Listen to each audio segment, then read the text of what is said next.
became very clear that the weather was going to give you an opportunity to land at a site, but potentially it could be Northrop. And that's what we ended up taking back to the ISS program, is we said, okay, here's kind of the way we see it laying out. We can go get this data on EVA4, which will help you on 13A. It is not a crew safety issue because we have good places to land, but it potentially could be a turnaround impact. It could be a 2-month impact to the manifest for the next time that Discovery flies if we end up having to go to Northrop. And the ISS program discussed it, the shuttle program discussed it, and we decided that that was a fair trade. To get that information that we would like to have for 13A to be more successful, we were willing to potentially take that impact. That was a single flight opportunity. The stars kind of aligned. The next flight of Discovery is not until next October right now. And we're going to do a significant modification to Discovery to allow it to take electrical power from the space station solar arrays. So there was a little bit more time there. We were not using Discovery for a crew rescue vehicle.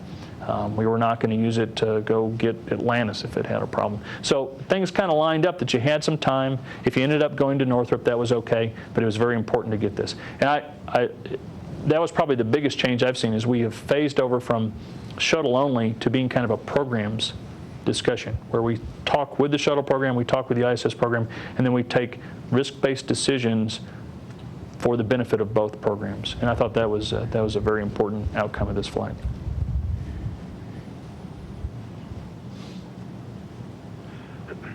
Thanks. Bill Harwood with 2 final questions. For either one of you, really. Actually, one's for Rob. Let me make that clear. Norm Knight, you mentioned the crew, and I know that you guys planned for this. I know you're not a flight surgeon, but Thomas Ryder's coming down, and you don't have the CTV out at White Sands. Can you just give us a sense of how y'all will handle Thomas Ryder's egress and evaluation? And for Rob, is there any update on the PAO plan if you go to White Sands? Let's see, Rob. Well, the TV story out of White Sands is this. Yesterday, we dispatched one of our mission television producers and videographer. They are out at Northrop Strip as we speak.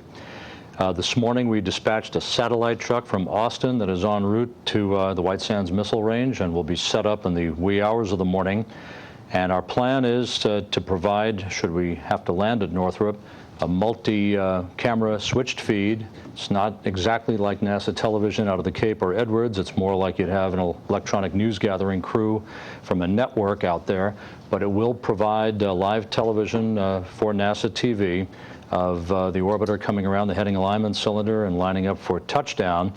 We would not have a post-landing news conference should we land at White Sands. However, the expectation is that we would have some remarks from at least the crew commander at a microphone on the tarmac after the crew exits the vehicle. So I think our advanced preparations that we began last weekend should pay off should we have to land at White Sands tomorrow. Let's see, Bill, to answer your question on Thomas Ryder, I did talk with the flight surgeons today to find out who was being deployed and when they were going out. If you remember, White Sands does have a new medical facility. We're very proud of that. That was a new addition to the site as part of the upgrade out at White Sands.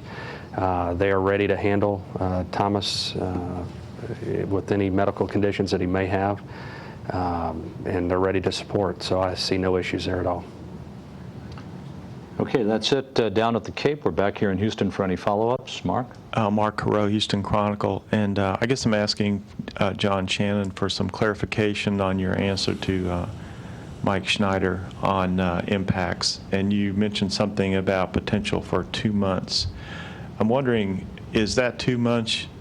And my benchmark, I guess, is the flight for the Columbus lab in October or November. Is that a given if you land at White Sands, or are you saying that's a sort of challenge that the turnaround would have to deal with in this instance if you did land at White Sands to make October or late 2007 for the Columbus lab? Yeah, no, it is absolutely not a given. If we land at White Sands, we'll go start putting the plan together for how to get the vehicle back to KSC. Pre-flight, we had said 45 days. You know, in my mind, I kind of say, well, it may take 60 days. We're going to go at it really slow, make sure we have the right people, the right equipment. It certainly doesn't mean that the flight would be slipped by 2 months, but some of the work we had planned may not happen if we get out of White Sands 2 months later. We would certainly still try to meet the manifest date that we have on the books. But if you take out 2 months of work, then that's just some trades that you have to make. We haven't made those yet. Okay, seeing no other questions, we'll wrap it up with a couple of programming notes. Discovery's crew, as Norm mentioned at the beginning of the news conference, begins its sleep period tonight just after 10 p.m. Central Time, and at 11 p.m. we'll broadcast our Flight Day Highlights package on NASA television. That'll be replayed throughout the course of the night. Discovery's astronauts receive their wake-up call for Homecoming Day Friday at 6:17 a.m. Central Time. We'll be following the deorbit preparations for landing through our continuing coverage. You can follow Discovery's mission, all the activities on the International Space Station, and all other NASA news by visiting our website at www.nasa.gov. Until the next time, let's return to our coverage of the flight of Discovery. Thanks a lot.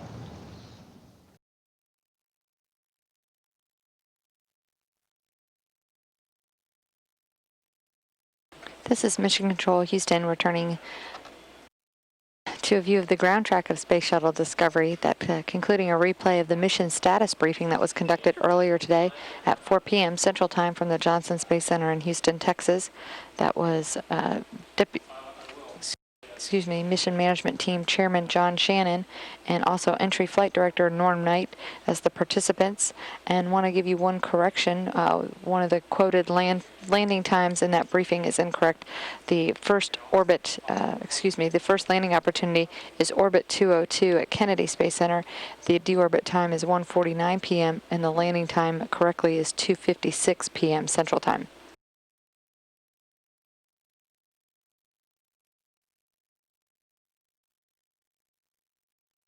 This is a view from the International Space Station, now 2,455 nautical miles behind Space Shuttle Discovery. The orbiter is just crossing over the west coast, making its way over North America. The International Space Station, as you can see in this view, is making its way over the northern Pacific Ocean, but will follow that same ground track.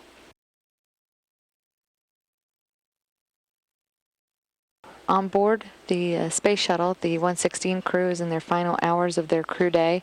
They're scheduled for off-duty time right now and then transitioning to their pre-sleep and final personal time before their end of day and sleep at 10:17 p.m. Central Time. Likely their last night in space as they prepare for their landing opportunities tomorrow.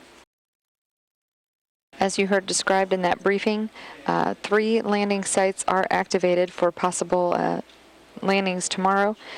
The first one at Kennedy Space Center, but also Edwards in California and also White Sands Space Harbor in New Mexico are also activated for possible landing operations tomorrow.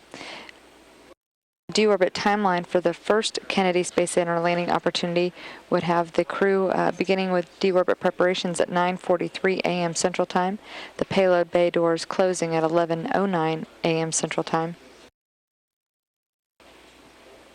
Assuming the weather had improved, the MCC go for Ops 3 transition would be about 20 minutes later, 11:21 a.m. Central Time, and then seat ingress of the crew members at 12:49 p.m. Central Time.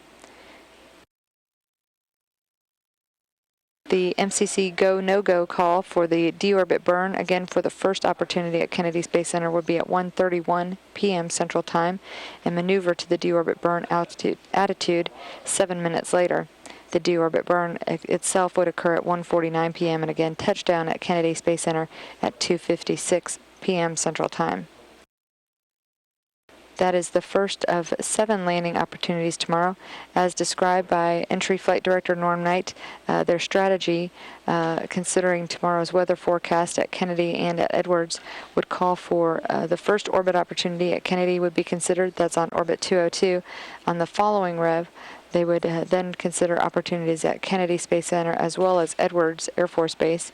And then if the weather continued to be an issue, the next orbit, 204, would have opportunities at Edwards and then White Sands Space Harbor. And then one final opportunity exists for the next orbit also at Edwards, and that would be orbit 205.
This is some live video from Space Shuttle Discovery, now making its way just at the northern part of the United States to the border with Canada. You can see in this view some of the city lights as it's traveling from west to east at an altitude about 200 miles overhead. This view is being provided by the KU band antennas that is scheduled to be stowed here in the next 10 minutes or so, but we will continue with this live view from Space Shuttle Discovery as it's available. This is Mission Control, Houston.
Houston Discovery for the timeline, ready to go ahead and terminate the supply water dump using FES.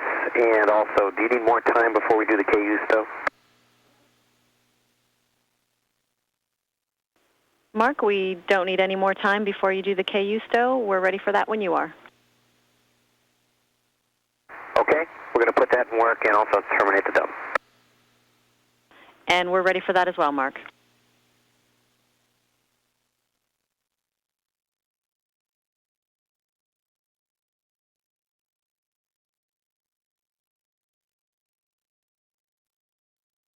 This is Mission Control Houston, the voice of Commander Mark Polanski on board Space Shuttle Discovery, now making its way just off the east coast of North America. That call regarding some of the final tasks for the day, which includes the stowage of the KU band antenna, which is enabling this great view from 200 miles overhead as the vehicle has been passing over some of the city lights, now making its way over the northern Atlantic Ocean.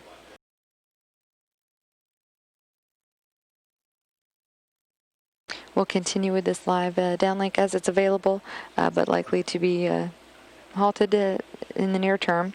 Other remaining tasks for the day include the seat setup of the recumbent seat that will be used by European Space Agency astronaut Thomas Ryder, who's returning from a long-duration spaceflight on the International Space Station.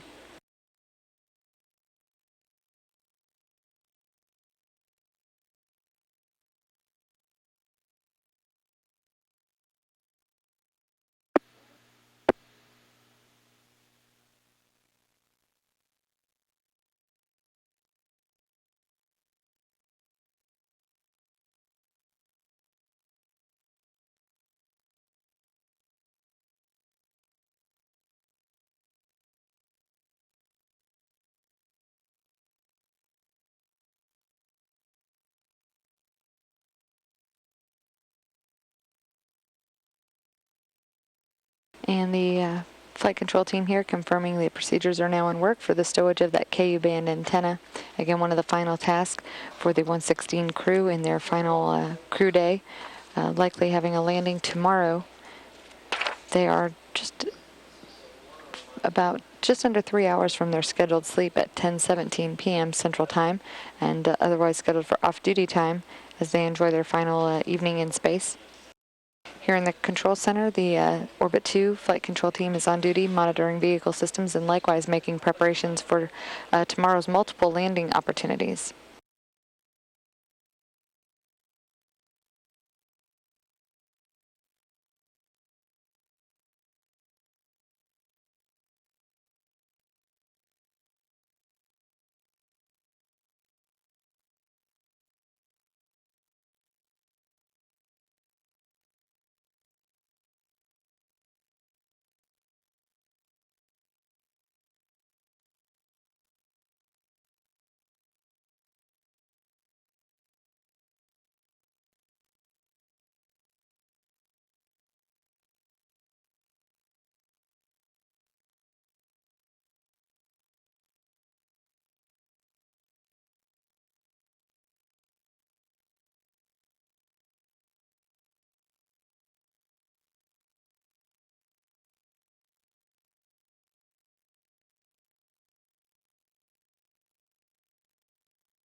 Discovery Houston, we have a few notes for you for whenever you have a moment.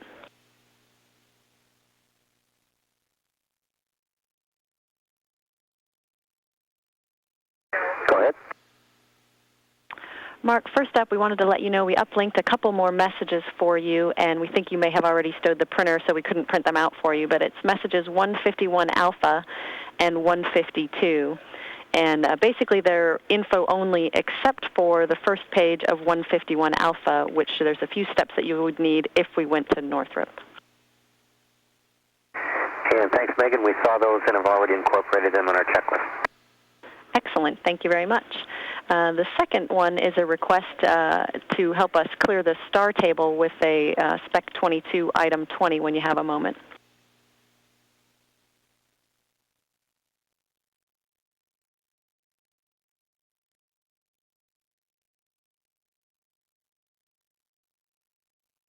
Okay, that's done. Thanks. We saw it lock up on a bad star, so that helps us out, and we can watch it overnight. The final one for now is just a note for Joni. I talked to the chief of the vet office, and he wanted to verify that the White Sands bag and the return to Houston bags should be stowed behind the retention net rather than at the bottom of the ladder. Okay, copy that. We'll have that done. Thanks. That's all we have for you for now. Copy that.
Houston Discovery, we have a good stow of the KU antenna.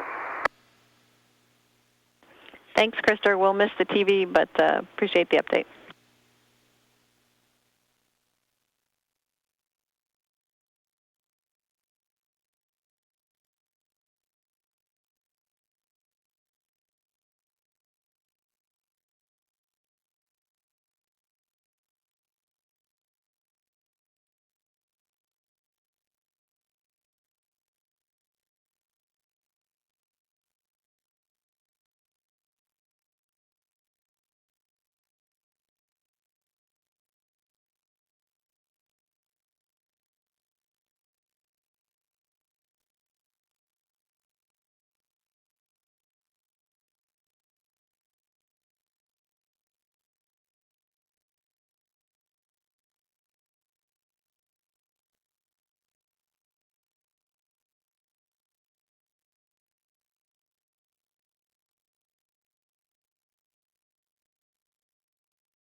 Houston Discovery, and put the OCA S10 modem activation in work, and just want to go to turn the PSCOM CCU power off.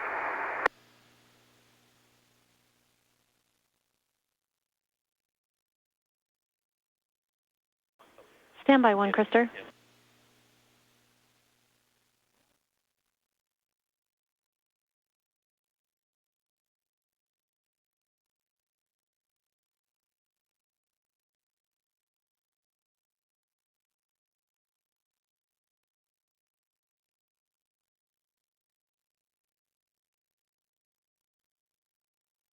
And Discovery, we have no requirement for MFX, so we don't need you to bring it up, but let us know if you would like to do that.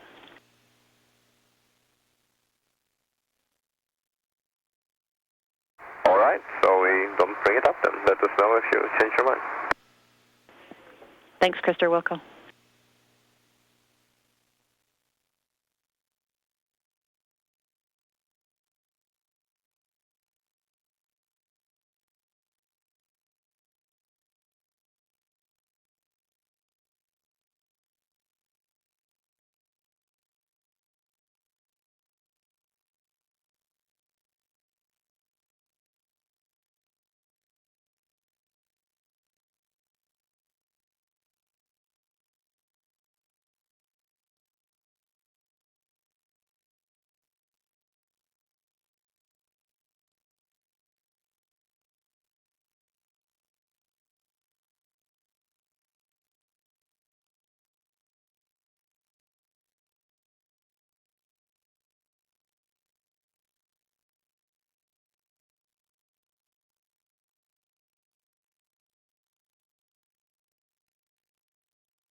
This is Mission Control Houston. You're seeing a view of the Space Shuttle Flight Control Room.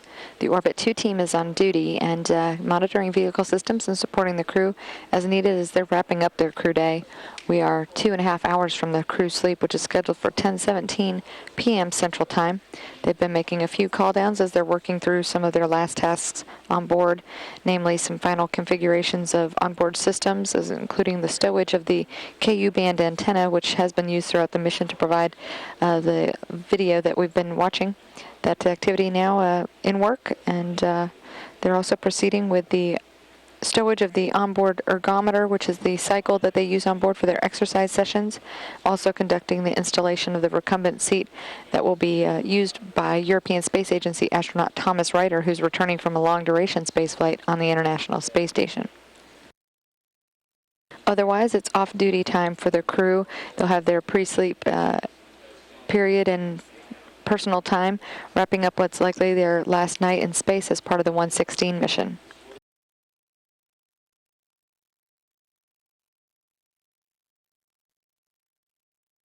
Their schedule begins tomorrow morning with wake up at 6:17 a.m. Central Time on a day that will be focused for their landing opportunities.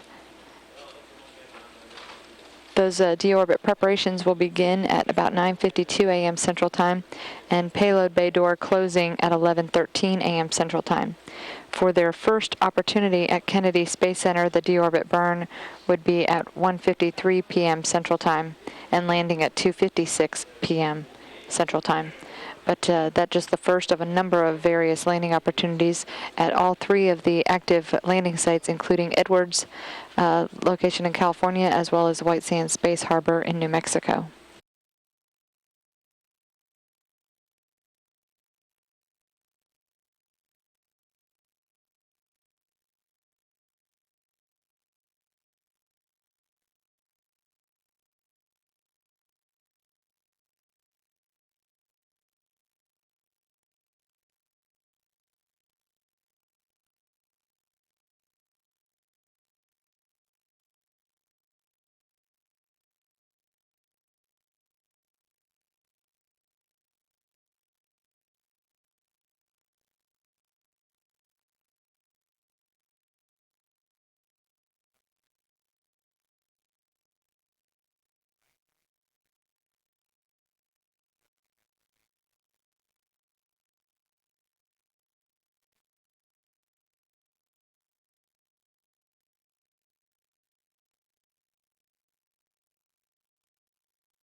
This is a look at the current position of Space Shuttle Discovery, now crossing over the southernmost tip of Africa.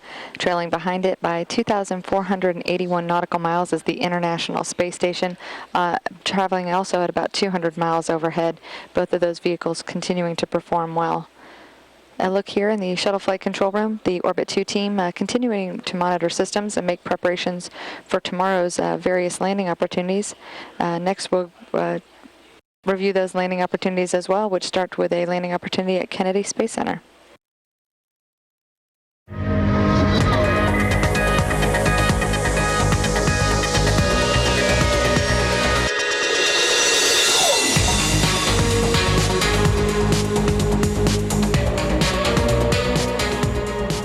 7 landing opportunities that the flight control team is looking at. The first one is at Kennedy Space Center, which would be on orbit 202. That would take the orbiter over Guatemala and then east of Belize and the Yucatan Peninsula and then west of Cuba. Then the vehicle will travel over the Gulf of Mexico and the coast of Florida near Sarasota, crossing Central Florida. That would have a deorbit time at 1:49 p.m. Central Time and landing at 2:56 p.m. Central Time. The next landing opportunity is at Edwards Air Force Base, which would have the vehicle crossing over the west coast just north of Los Angeles to Edwards. That would be on orbit 203 with a deorbit at 3:19 p.m. Central Time and landing at 4:27 p.m. Central Time. The next opportunity would be on that same orbit. This would be for White Sands Space Harbor, having Space Shuttle Discovery crossing over Baja California and then western Mexico. That would have a deorbit burn at 3:20 p.m. Central Time and landing at 4:27 p.m. Central Time. On the next orbit, we return to Kennedy Space Center for, again, the vehicle traveling over the west coast of Mexico near Mazatlan, then northeasterly course over Texas and Laredo along the Gulf Coast. That would be on orbit 203 with a deorbit burn at 3:26 p.m. Central Time and landing at 4:32 p.m. Central Time. The next opportunity is back at Edwards in California. That would have the vehicle over the west coast north of Los Angeles to Edwards, orbit 204, and the deorbit burn at 4:54 p.m. Central Time, landing at 6 p.m. The sixth opportunity, which is the second at White Sands, would be have the vehicle crossing over northern Baja near San Felipe and just north of Mexico, bordering into White Sands Space Harbor. That would be on orbit 204 with a deorbit burn at 4:57 p.m. Central Time and landing at 6:02 p.m. Central Time. And the final landing opportunity is also at Edwards in California. The vehicle would cross over the west coast near Santa Barbara, making its way to the landing strip. That's on orbit 205 with a deorbit burn at 6:32 p.m. Central Time and landing at 7:36 p.m. Central Time. We return now to a view in the Space Shuttle Flight Control Room. That overview of the multiple landing opportunities for tomorrow. But again, as Entry Flight Director Norm Knight described, they would be primarily focusing on Kennedy Space Center for the first landing opportunity. Then on the second orbit opportunity, which is orbit 203, they would again focus on Kennedy and Edwards. And then if weather continued to restrict landings at those locations, they would look at the next orbit, including White Sands Space Harbor as well as Edwards. But all of that, of course, to be finalized in the morning when they have a little bit more closer look at the real-time weather conditions at those landing sites.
This is Mission Control Houston, a look in the Space Shuttle Flight Control Room.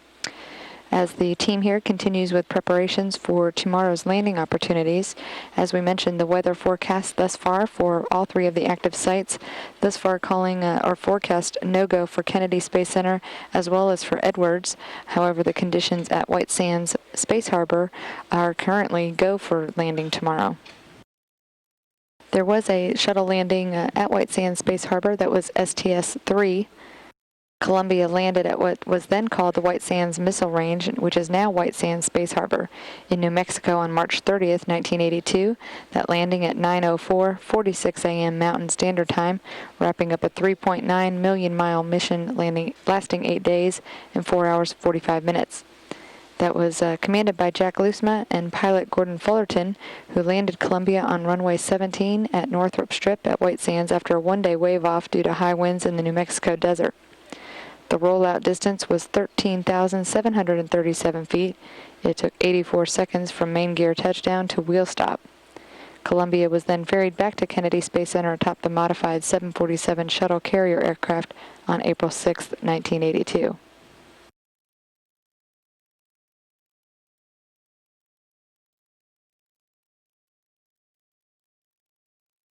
This is a look at that landing. The only other time that we've had a shuttle landing at White Sands Space Harbor.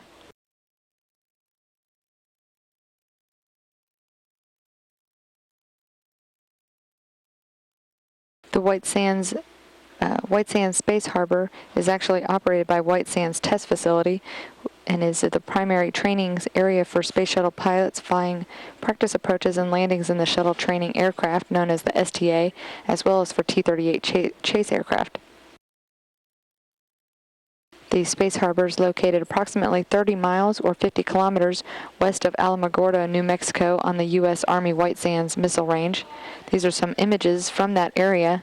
The White Sands Space Harbor runway facilities are located in the Alkali Flats, a site formerly known as Northrop Strip. In 1976, NASA selected that Northrop Strip as the site for pilot training. A second runway was added, and in 1979 both lakebed runways were lengthened, allowing the Space Harbor to serve as the shuttle backup landing facility.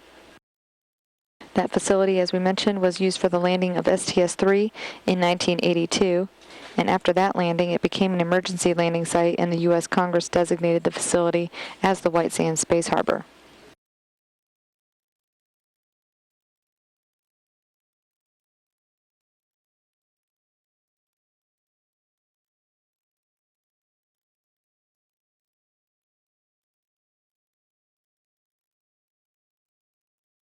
Those were some images of the runways out at White Sands Space Harbor where, as you heard in that mission status briefing, preparations are underway, readying it for a possible landing by Space Shuttle Discovery tomorrow. Currently, White Sands Space Harbor is the only forecast go landing facility.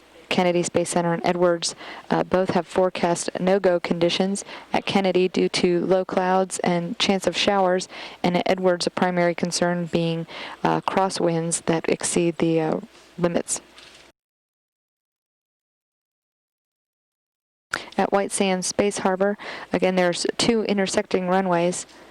Both of those were lengthened to 35,000 feet, which includes 15,000 feet of usable runway and another 10,000 feet of extensions on either end, which allow the Space Harbor to serve as the shuttle backup landing facility.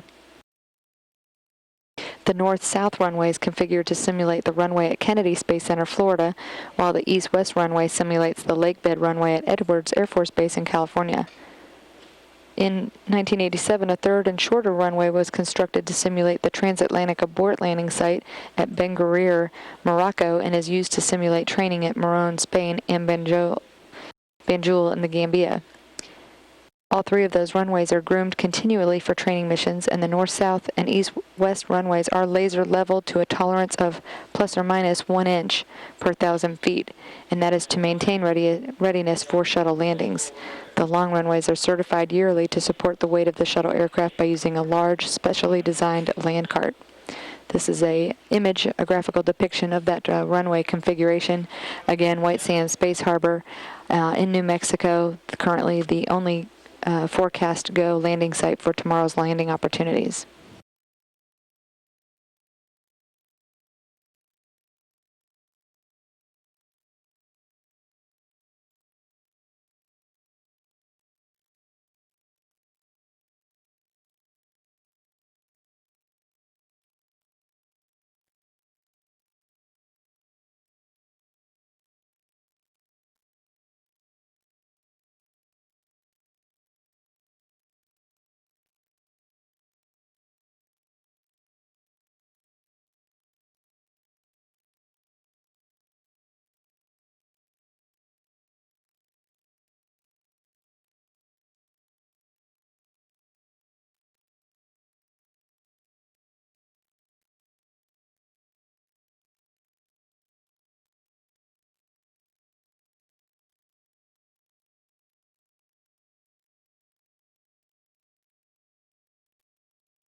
But air to ground 2 is privatized, and surgeon is standing by for whenever you're ready.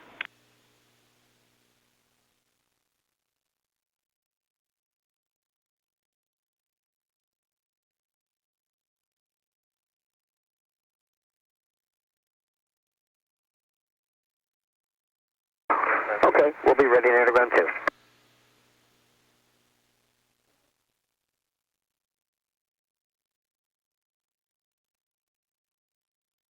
That the voice of astronaut Megan MacArthur talking with Commander Mark Polanski on board Space Shuttle Discovery as they are preparing for a tag up with the surgeon. That's just a routine private medical conference conducted for all the crew members. Here in the Mission Control Center, the team continuing to work smoothly as they're monitoring vehicle systems and making preparations for tomorrow's landing opportunities. Also, the vehicle continuing to perform well, now making its way over the south coast of Australia, and behind it, the International Space Station, now 2,500 nautical miles.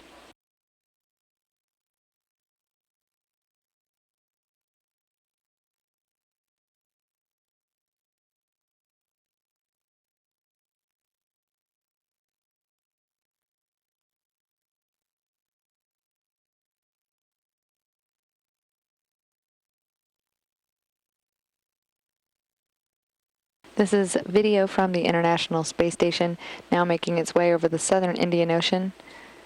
On board the Expedition 14 crew of Commander Michael Lopez Alegria, as well as flight engineers Sanita Williams and Mikel Turin, are working through the end of their crew day.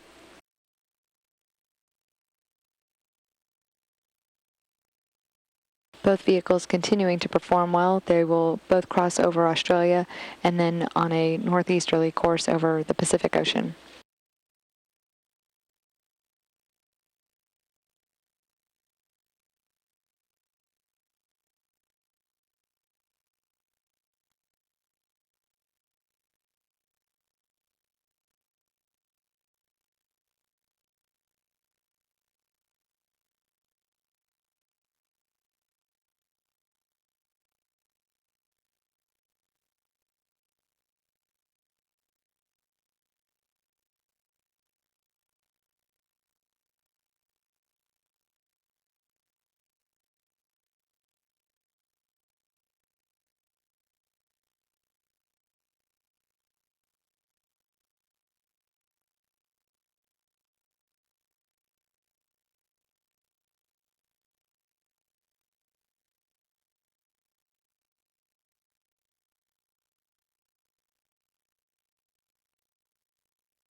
you've got to tip it back so that when it rotates forward, Discovery, check mic on air to ground 1. So what's done like that is wiggle.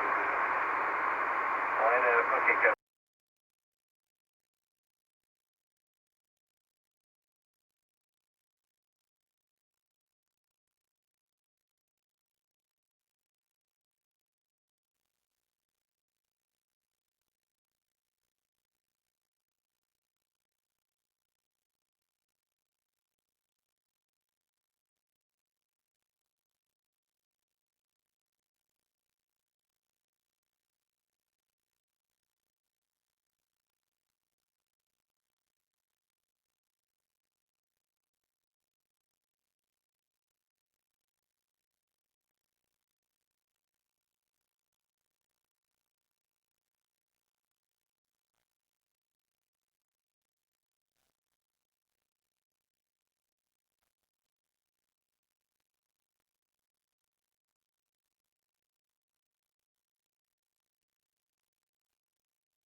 This is Mission Control Houston. You're seeing live video from the International Space Station, 2,510 nautical miles behind the Space Shuttle Discovery, which is just making its way off the north coast of Australia.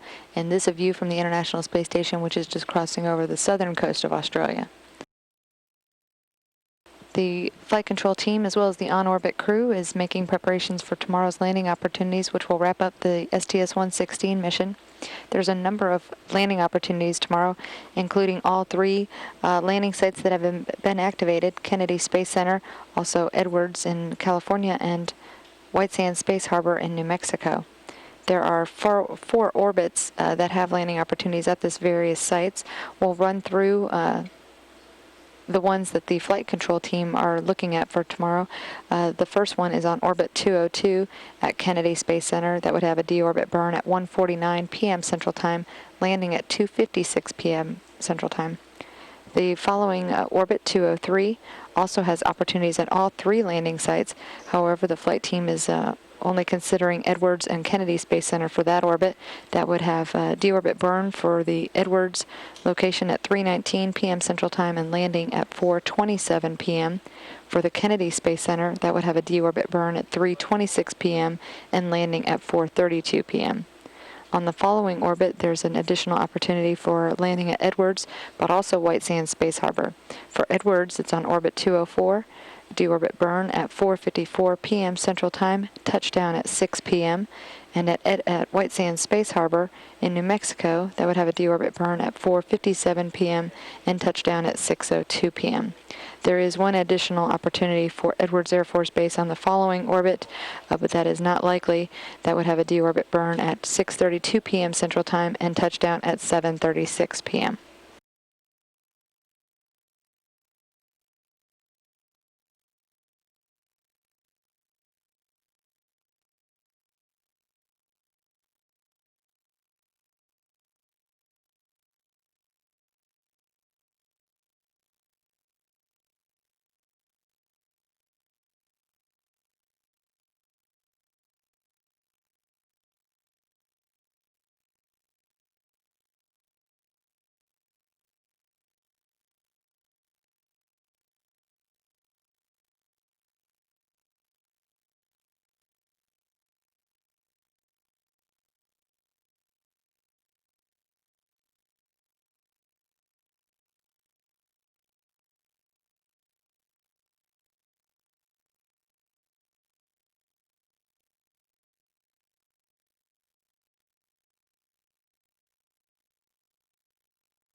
This is continuing video from the International Space Station, now crossing over the southern coast of Australia in the area of Adelaide.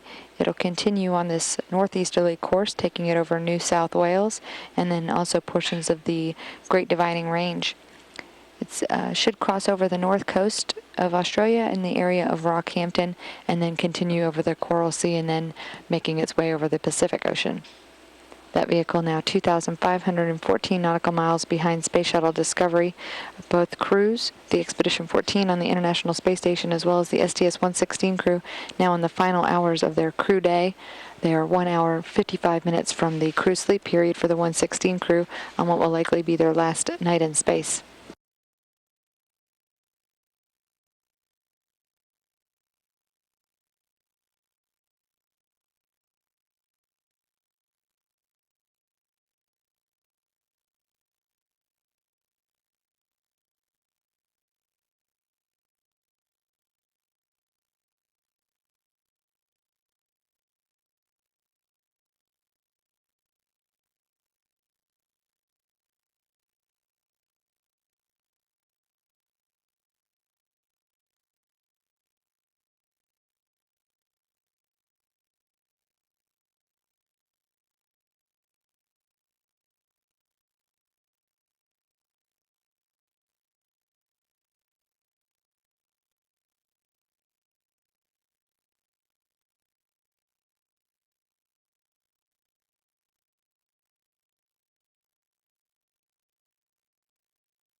Discovery, ready for the checkpoint, initiates when you are.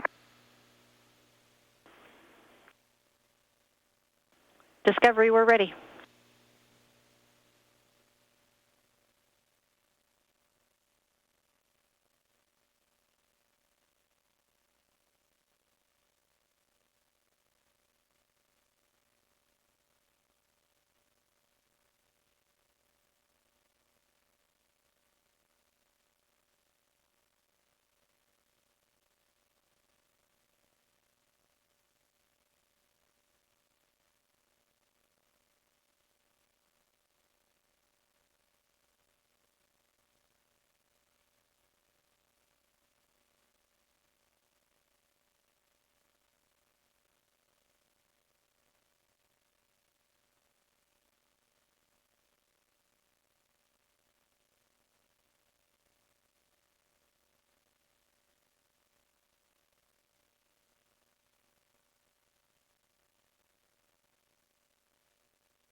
Discovery Houston for pre-sleep.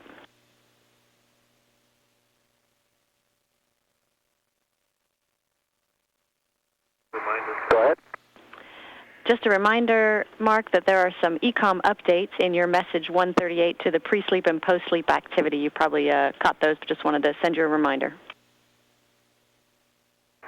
We will always welcome a reminder, and we will put those in work.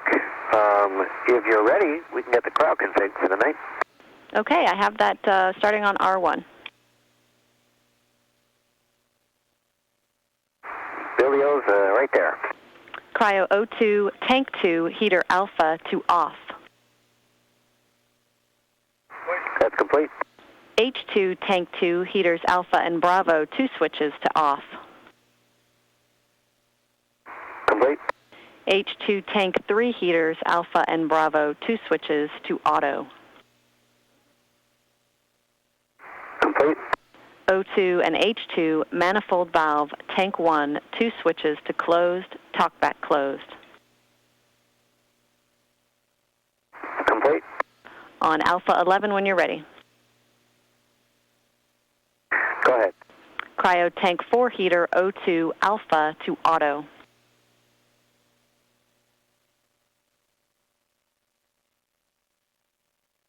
Complete. That's it for cryo config. Great, thanks.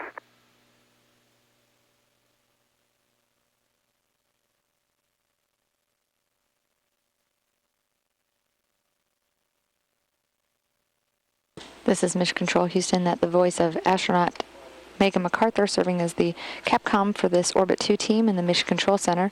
And the onboard crew, including Commander Mark Polanski and pilot William Ulfeline, as they are discussing some final overnight configurations of the vehicle.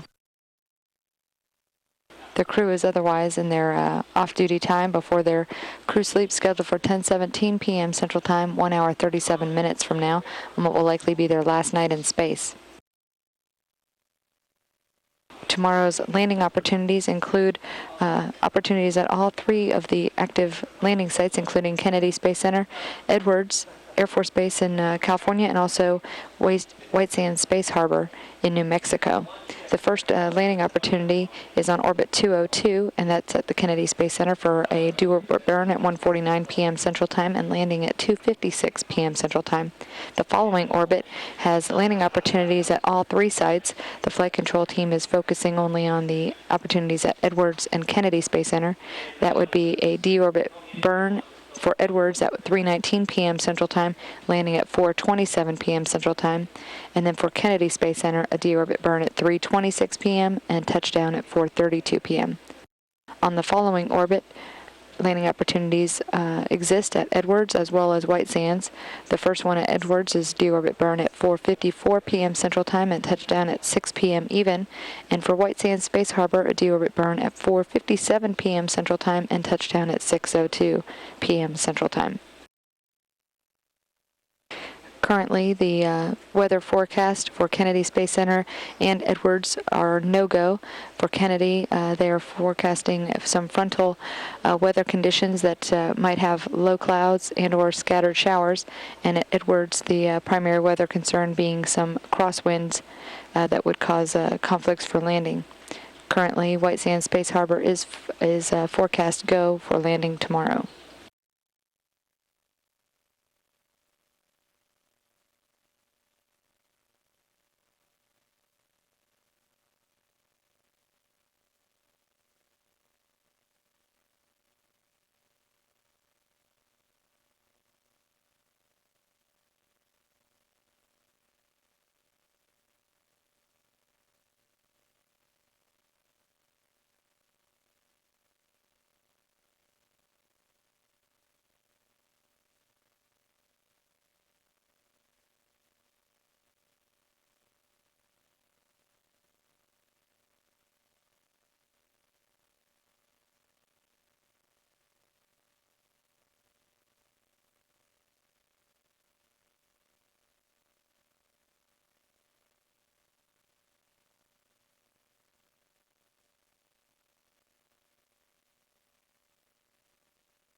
Houston Discovery, we're ready for the airlock resets.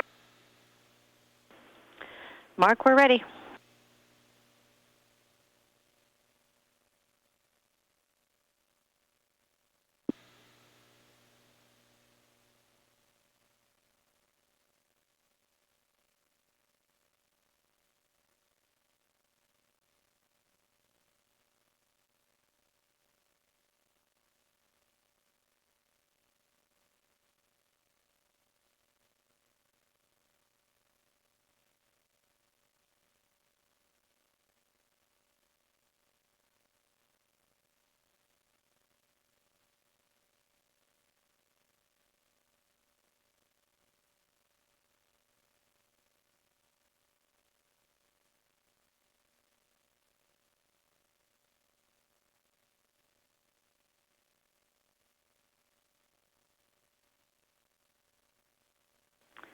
Discovery, we see those error log resets. Thank you. And since this might be our last on-orbit opportunity to talk with you before you come home, we just wanted to say, on behalf of Matt and your Orbit 2 Shuttle Flight Control Team, a big congratulations on the outstanding success of this mission. Thanks to you, the ISS is in a great config for continued assembly, and it's been a lot of fun for us to work with you. We can't wait to celebrate with you when you get back home to Houston. Have a nice nominal entry. Good night, and happy landings. Thank you for the wonderful sentiments, Megan. We love all of you over there on the Orbit 2 team. We want to thank you for everything you've done to go ahead and work with us to get a good mission off. And as much as we do love you, we do hope that we don't talk to you on the air-to-grounds tomorrow. So hopefully we'll see you back in Houston. Copy and concur. Good night, guys.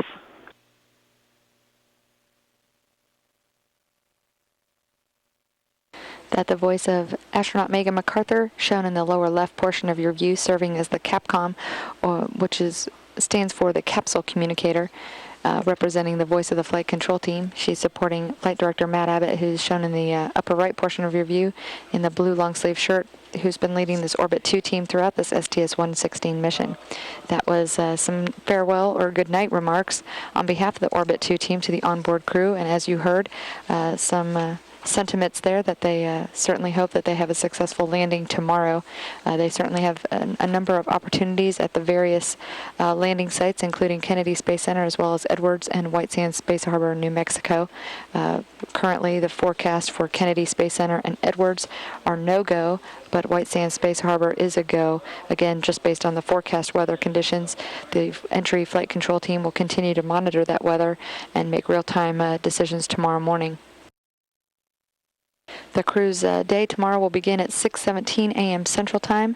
After some morning preparation time, they'll begin with the deorbit preparations at 9:52 a.m. Central Time.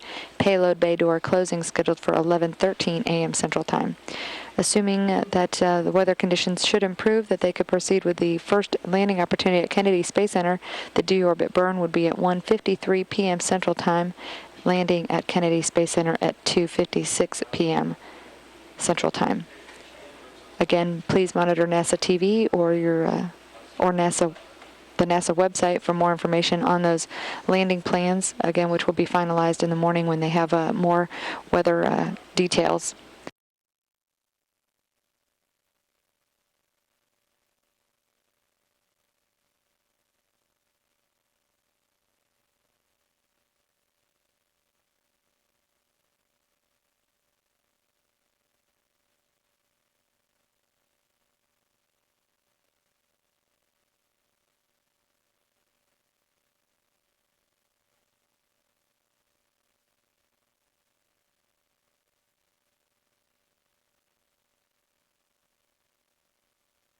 One correction to that last report.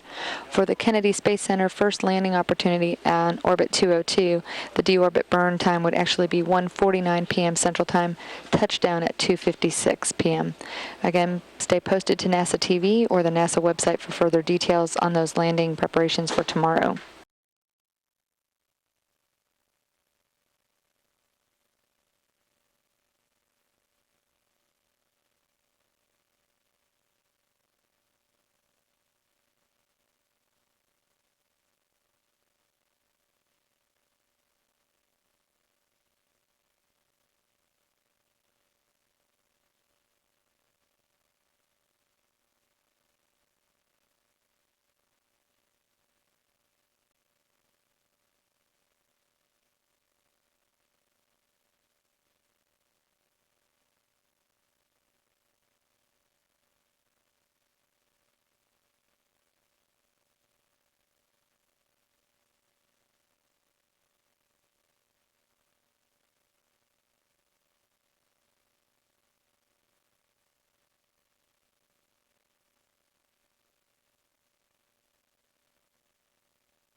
This is Mission Control Houston. That'll look at the Space Shuttle STS-116 crew now preparing for their final night in space as part of this 116 Space Shuttle Discovery mission.